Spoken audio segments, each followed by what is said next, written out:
बार बार ही बंद है। ठीक है, अब देखो स्टार्ट करें। चलो बच्चों, प्रियम्बल में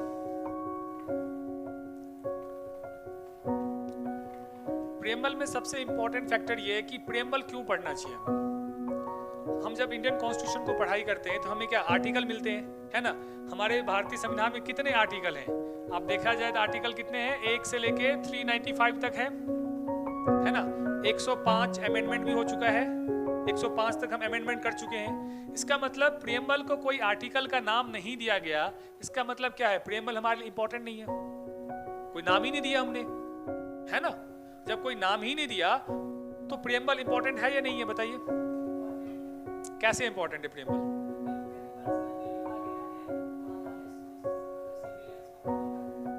सिविलियंस को फॉलो करना,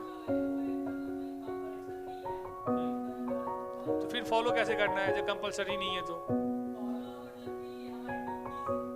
ड्यूटीज फिर क्या होगा? जो 11 ड्यूटी है वो क्या है बताते हैं। प्रियम्बल जो है, जिस तरीके से आप मिल्क देखा कभी आपने? मक्खन देखा है? मक्खन से क्या निकलता है? घी निकलता है। प्रियम्बल क्या है? घी है। घी निकालते हुए मट्ठा भी निकलता है ना, बहुत कुछ निकलता है, मगर घी क्या होता है? प्योर फॉर्म होता है। प्रियम्बल क्या है? एक विजन ऑफ इंडियन कॉन्स्टिट्यूशन है। क्या है ये? विजन ऑफ इंडियन कॉन्स्टिट्यूशन है। क्या है ये? विजन ऑफ इंडियन कॉन्स्टिट्यूशन है। हम जिस चीज के लिए लड़ाई कर रहे थे, आजादी की लड़ाई लड़ रहे थे, हम किस लिए लड़ रहे थे? किस लिए लड़ रहे थे? हम अपनी रक्षा के लिए, हम अपनी सहूलियत के लिए, हम अपने अधिकार के लिए, हम अपने बढ़ोतरी के लिए। तो ये सारे के सारे फैक्टर्स किसके अंदर बताता है? प्रियम्बल हमें बताता है। इसका मतलब प्रियम्बल में ऐसी बातें लिखी हुई है जो हमारे संविधान में आर्टिकल के फॉर्म में दिया गया है। किसके फॉर्म में दिया गया? हमारे संविधान में किसके फॉर्म में दिया गया है? आर्टिकल के फॉर्म में दिया गया है। इसका मतलब प्रियम्बल को मैंने इसको एक सिंपल नोट में डिफाइन किया हुआ है, एनोड। क्या डिफाइन किया है? एनोड। एनोड क्या होता है? Positive particle. तो एनोड के फॉर्म में इसको हमने डिफाइन किया है। मतलब ये हमारे संविधान का एक पॉजिटिव पार्ट है, पॉजिटिव एनर्जी है। इसका मतलब प्रियम्बल क्या है? एनोड का मतलब हो गया ए मतलब क्या होता है? Authority, authority of the constitution. Preamble क्या बताता है हमें? अथॉरिटी ऑफ द कॉन्स्टिट्यूशन बताता है। प्रियम्बल क्या बताता है हमें? अथॉरिटी। अथॉरिटी कॉन्स्टिट्यूशन किसके पास है? पीपल ऑफ इंडिया के पास। किसके पास है? पीपल ऑफ इंडिया के पास है। पीपल ऑफ इंडिया के पास है, हमें अथॉरिटी बताता है। तो हमें प्रियम्बल क्या बताता है? अथॉरिटी। मतलब पावर किसके पास है? भारत का मतलब ताकतवर इंसान कौन है? भारत के लोग, भारत की जनता। ये बताता है अपना प्रियम्बल। तो प्रियम्बल पहला क्या बताता है? एनोड मतलब ए मतलब अथॉरिटी। एन मतलब क्या बताता है? नेचर। क्या बताता है? नेचर। हमारे संविधान का नेचर क्या है? SSDR मतलब sovereign, socialist, secular, democratic, Republic. हमारे देश का नेचर क्या है? हम भारत में रहते हैं, भारत का नेचर क्या है? हम क्या बोलते हैं? भारत रिपब्लिक है? नहीं, भारत सोवरन है, सोशलिस्ट है, डेमोक्रेटिक रिपब्लिक है। तो इसका मतलब हमारे भारत की पहचान क्या है? हम भारत कौन है? भारत क्या है? SSDR है, मतलब कि sovereign, socialist, secular, democratic Republic country है, वो है भारत। समझ है? भारत ये नहीं कि रिपब्लिक कंट्री है, नहीं, अधूरा नाम है। और ये हमारी जब आजादी हुए थे, हमने जब कॉन्स्टिट्यूशन अप्लाई किया था 1950 में, हम क्या थे? SDR थे। क्या थे? 1950 में क्या थे? इसका मतलब दो चीजें इसमें जोड़ी गई है। वो दो चोरी कब जोड़ी गई है? 42nd अमेंडमेंट, जिसको मिनी कॉन्स्टिट्यूशन अमेंडमेंट कहते हैं। 1976 में क्या जोड़ा गया? सेकुलर जोड़ा गया और सोशलिस्ट जोड़ा गया। क्या जोड़ा गया? सेकुलर और सोशलिस्ट जोड़ा गया। मतलब सोशलिस्ट और सेकुलर जोड़ा गया। इसका मतलब हमारा नेचर अब क्या है? पहले क्या था? SDR, मतलब कि पहले था SDR, मतलब कि सोवरन, डेमोक्रेटिक, रिपब्लिक। अब हम क्या है? Sovereign, socialist, secular, democratic, Republic. तो पहला हमारा सब प्रियम्बल क्या बताता है? हमारा नेचर। उसके बाद ऑब्जेक्टिव। हमने आजादी किस लिए लिए? अंग्रेजों से मार खा के। हमने आजादी किस लिए ली है? अंग्रेजों से मार खा के। ऑब्जेक्टिव के लिए। ऑब्जेक्टिव क्या है हमारा ऑब्जेक्टिव क्या है? जस्टिस। हमारा ऑब्जेक्टिव क्या है? लिबर्टी। हमारा ऑब्जेक्टिव क्या है? इक्वालिटी। हमारा ऑब्जेक्टिव क्या है? फ्रेटर्निटी। ये 4 पिलर हैं हमारे ऑब्जेक्टिव के। हमने संविधान किस लिए बनाए हैं? हमने संविधान को क्यों ड्राफ्ट किया है? ये ऑब्जेक्टिव है हमारा। क्या है? जस्टिस, लिबर्टी, इक्वालिटी और फ्रेटर्निटी। तो प्रेम्बल क्या बताता है हमें? पहला अथॉरिटी, दूसरा नेचर, तीसरा ऑब्जेक्टिव। ऑब्जेक्टिव में क्या बताता है? Justice, liberty, equality and fraternity बताता है। राइट? जस्टिस कहां से लिया हमने? रशिया से लिया है, रशियन कॉन्स्टिट्यूशन से लिया है। और इसमें हमने क्या लिया है? EPS। हम अपने भारतवर्ष को क्या कहते हैं? इकोनॉमिकल, पॉलिटिकल, सोशल जस्टिस की वादा करते हैं। जस्टिस में क्या देने की वादा करते हैं? इकोनॉमिकल, पॉलिटिकल, सोशल जस्टिस देने का वादा करते हैं हम। सेकेंड अपने पास क्या हुआ? लिबर्टी में क्या करते हैं? फेथ। क्या बात करते हैं? फेथ। एक्सप्रेशन। किसकी बात करते हैं? Expression, belief, worship. राइट? ये सारी चीजें कहां हमने ली है? लिबर्टी से लिया है। ये किस में मेंशन है?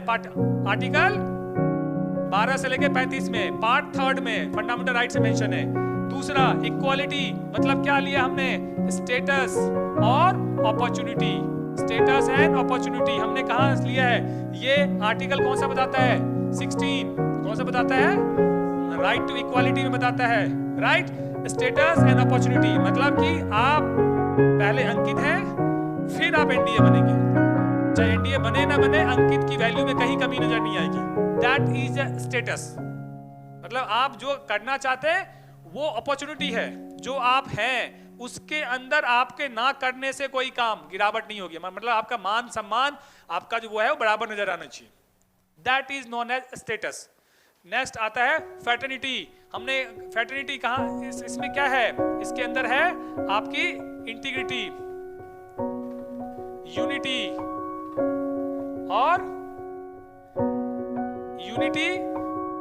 इंटीग्रिटी। इंटीग्रिटी जब यूनाइट रहेंगे तब हम इंटीग्रेटेड रहेंगे। राइट? स्टेटस ऑफ इंडिविजुअल, मतलब कि किसी भी इंडिविजुअल की क्या होना चाहिए? यूनिटी होना चाहिए और इंटीग्रिटी। और इंटीग्रिटी हमने कब ऐड किया? 42nd अमेंडमेंट 1976 को ऐड किया हमने। तो हमने ऑब्जेक्टिव में क्या ऐड किया? इंटीग्रिटी। हमने नेचर में क्या ऐड किया? Secular and socialist. और वे कब ऐड किया हमने? 42nd अमेंडमेंट 1976 को, मिनी कॉन्स्टिट्यूशनल अमेंडमेंट के थ्रू। राइट? अब what is preamble? Anode, nature, objective, authority, nature, objective. और लास्ट में क्या बच गया? डी साइलेंट, ए साइलेंट है, एडॉप्टेशन। हमने एडॉप्ट कब किया कॉन्स्टिट्यूशन को? 26 नवंबर 1949 को। हमने कब एडॉप्ट किया कॉन्स्टिट्यूशन को? 26 नवंबर 90। एनफोर्स कब हुआ था?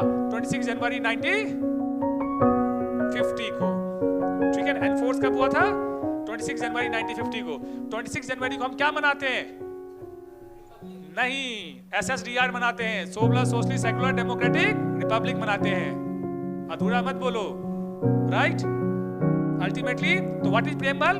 We the people of India solemnly resolve India as a socialist secular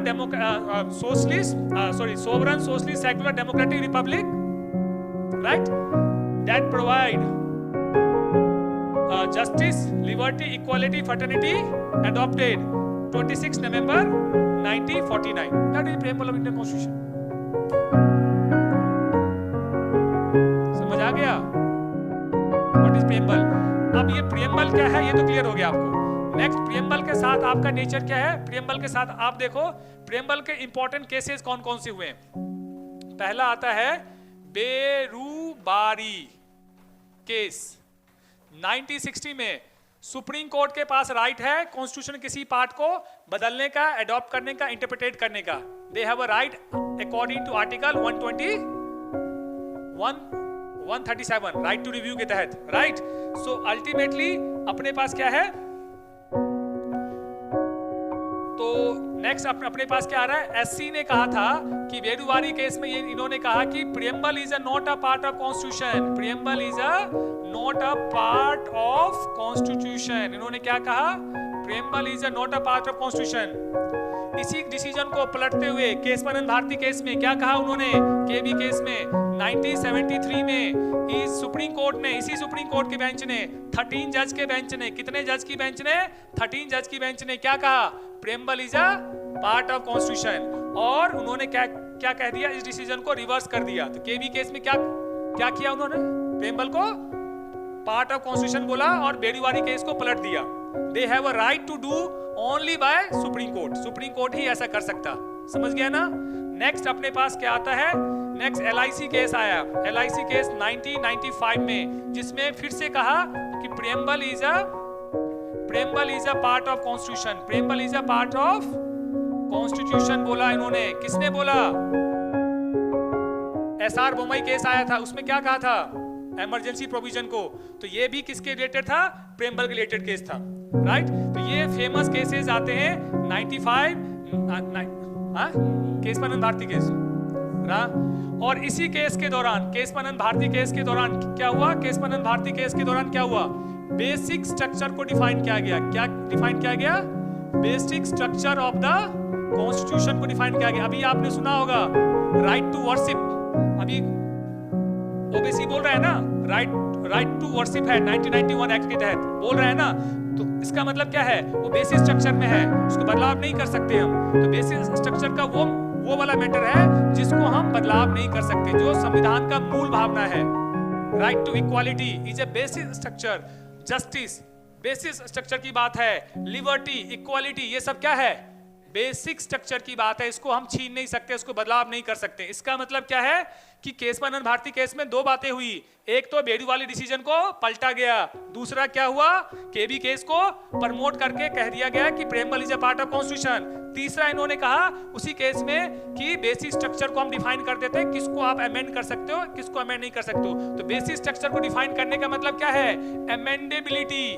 क्या है, अमेंडेबिलिटी को चेक करने के लिए था कि हम प्रियम्बल को अमेंड कर सकते हैं या नहीं कर सकते। यस, प्रियम्बल को अमेंड कर सकते हैं, बट बेसिक स्ट्रक्चर को हम छेड़खानी नहीं कर सकते। इसीलिए 42nd अमेंडमेंट के तहत 3-7 बातें जोड़ी गई। कौन सी जोड़ा गया, पहला जोड़ा गया आपका सोशलिस्ट, सेकुलर और इंटीग्रिटी ऑफ द नेशन। तो ये सारी बातें प्रियम्बल रिलेटेड है। प्रियम्बल को के.एम. मुंशी ने क्या कहा, होरोस्कोप कहा है। पालकी वाले ने क्या कहा, आइडेंटिटी कार्ड कहा है, राइट। और प्रियम्बल क्या है, सोल ऑफ इंडियन कॉन्स्टिट्यूशन। क्या है, इसी के साथ प्रियम्बल की ये कथा समाप्त हो।